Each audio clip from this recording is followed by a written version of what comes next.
C'est un extrait de Loïs.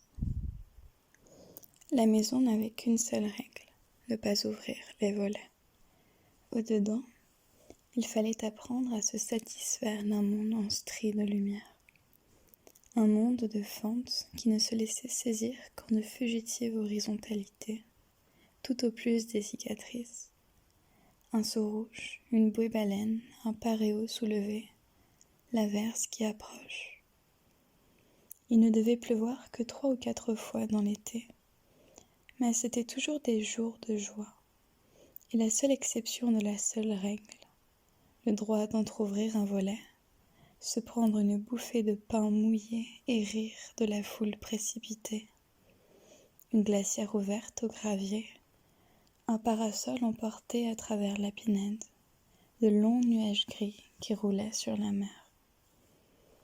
Ensuite, on allait à la plage faire les premières traces, sauter dans l'écume, se poursuivre.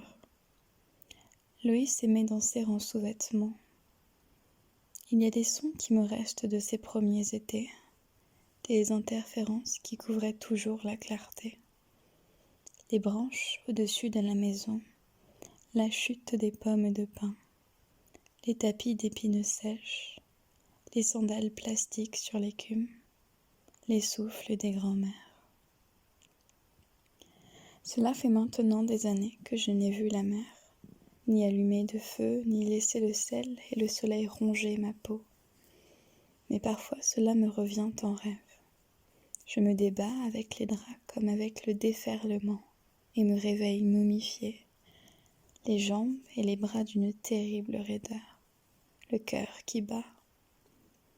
Souvent le jour n'est pas levé.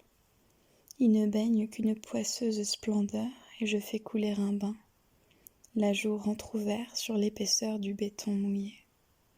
Cela se produit toujours les jours de pluie. Je me recroqueville dans la baignoire, l'eau remontant le long de mes cuisses, de mon sexe, de mes côtes.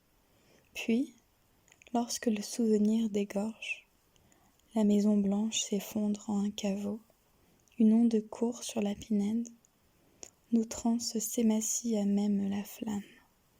Je me laisse glisser sous la surface, mes cheveux s'étendant en de longues pattes noires. Alors, cela se dilue assez pour soudre lentement de mon corps aux profondeurs du bain. Nous nous retrouvions aussi hors de l'été, pendant les vacances scolaires qui parsemaient l'année. La plage, désertée de ses serviettes, de ses transats et de ses parasols, nous paraissait alors éployée, un long désert où s'entr'ouvraient les géométries des vagues, des jeux, des corps.